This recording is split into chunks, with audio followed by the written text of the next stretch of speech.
गांधी सागर अभयारण्य में भाजपा सरकार ने चीता प्रोजेक्ट लॉन्च कर अभयारण्य के आसपास ग्रामीण क्षेत्रों से करीब 25,000 से भी अधिक गौमाता को मौत के मुंह में धकेल दिया।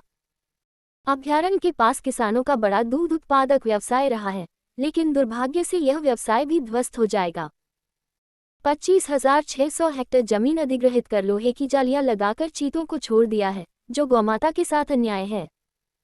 मल्हारगढ़ विधानसभा प्रत्याशी रहे किसान नेता श्यामलाल जोगचंद ने प्रदेश सरकार पर आरोप लगाते हुए बताया, महात्मा गांधी ने पूरे विश्व में सत्य अहिंसा की ज्योत जलाई, जीवन भर हिंसा के विरुद्ध आवाज उठाई, सत्य अहिंसा के बल पर अंग्रेजों से आजादी दिलाई। दुर्भाग्य से उन्हीं के नाम से गांधी सागर अभयारण्य में गांधी की आत्मा को झकझोर देने वाला कृत्य भाजपा सरकार ने कर गौमाता के स्वच्छंद विचरण पर रोक लगा दी।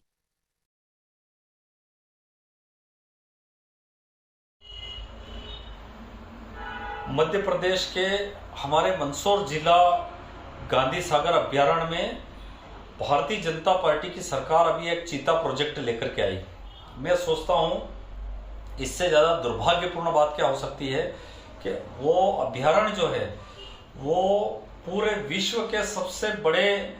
जो अहिंसा के पुजारी महात्मा गांधी के नाम से गांधी सागर अभयारण्य है, जिन्होंने जीवन भर अहिंसा, सत्य, न्याय और अहिंसा के लिए उन्होंने लड़ाई लड़ी, हिंसा के विरुद्ध उन्होंने पूरा जीवन अपना लगा दिया और पूरे जीवन भर उन्होंने महात्मा गांधी जी ने देश में ही नहीं विश्व में अहिंसा का पाठ पढ़ाया। उनके नाम से जो अभयारण्य है वहां पर हमारे गांधी सागर अभयारण्य में चीता प्रोजेक्ट लेकर के आई और हमारे मध्य प्रदेश के मुख्यमंत्री और डिप्टी सीएम दोनों ने चीता के कपड़े पहने उस कलर के और वहां जाकर के चीते छोड़े। उस इलाके में 25,600 बीघा जमीन से भी ज्यादा जमीन सरकार ने एक्वायर करी, चारों तरफ लोहे की मजबूत जाली वहां पर लगा दी ताकि कई अन्य जो पशु वहां अंदर आ नहीं सके। उस जगह 25,000 से भी ज्यादा गौ माताएं वहां स्वच्छंद विचरण करती थी, गौ माता वहां चरती थी। और उस इलाके में जब देश की आजादी हुई, गांधी सागर बांध बना, तब वहां वन विभाग में यह जमीन किसानों की चली गई थी। इस जमीन वहां आसपास अन्नदाता किसानों के पास खेती बाड़ी करने के लिए जमीन नहीं थी, तो स्थिति ये बन गई थी कि सारे जो किसान हैं वहां पलायन को मजबूर थे, लेकिन उन्होंने हिम्मत नहीं हारते हुए पर्यावरण की सुरक्षा के लिए, वनस्पतियों की सुरक्षा के लिए, वन संरक्षण के लिए उन किसानों ने अपना सर्वस्व जीवन न्यौछावर करते हुए वहाँ जो है दूध का, गाय का जो उन्होंने दूध का उत्पादन शुरू किया, गाय भैंस जो पशुपालन उन्होंने किया और वो लगातार दूध के व्यवसाय उस इलाके के लोग करते हैं। लेकिन उस इलाके की जमीन को पूरी तरीके से सरकार द्वारा बंद करके और वहाँ के लोगों का आना जाना बंद करके वहाँ चीते छोड़ दिए हैं। अब वो 25,000 गायों का जो निवाला था वो भारतीय जनता पार्टी की सरकार ने उनके मुंह से छीन लिया है। तो स्थिति ये है कि पूरे देश में भारतीय जनता पार्टी गौ माता के नाम से ढिंढोरा पीटती है, गौ माता के नाम से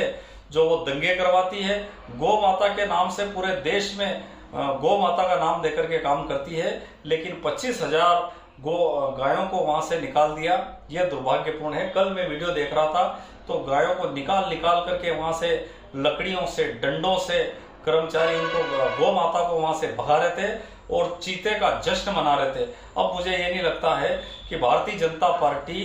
किस तरीके से की बात करती है कि अहिंसा के पुजारी पूरे विश्व में मोदी जाकर के महात्मा गांधी जी के चरणों में और उनकी प्रतिमा के सामने नतमस्तक होते हैं, लेकिन वहीं हिंसक पशुओं को वहां पर छोड़ जाना निश्चित रूप से दुर्भाग्यपूर्ण है। मैं सोचता हूँ अन्नदाता किसानों के साथ ये अपमान का घूंट बड़ा ही दुखदायी है। इस प्रोजेक्ट के आसपास के 1-1.5 किलोमीटर तक के जो किसानों को गांव खाली करना पड़ेंगे और स्थिति इतनी हो जाएगी कि उन किसानों को और दूध उत्पादक किसानों को बेरोजगार इस सरकार ने बना दिया। ये कतई ठीक नहीं है। मैं पुनः यहाँ के जो मुख्यमंत्री है मोहन यादव, उनसे अनुरोध करना चाहूँगा कि अपने जो कार्यों पर पुनः विचार करें, क्योंकि आप खुद जिस बिरादर से आते, जिस समाज से आते, वहाँ भगवान श्री कृष्ण ने हजारों हजार गायें वहाँ पर पाली, लेकिन आज पता नहीं कौन से मुख्यमंत्री की इनकी क्या विचारधारा है कि उन्होंने गाय को हटा करके चीतों को छोड़ दिया, यह निश्चित रूप से दुर्भाग्यपूर्ण है और इसकी जितनी निंदा की जाए उतनी निंदा कम है।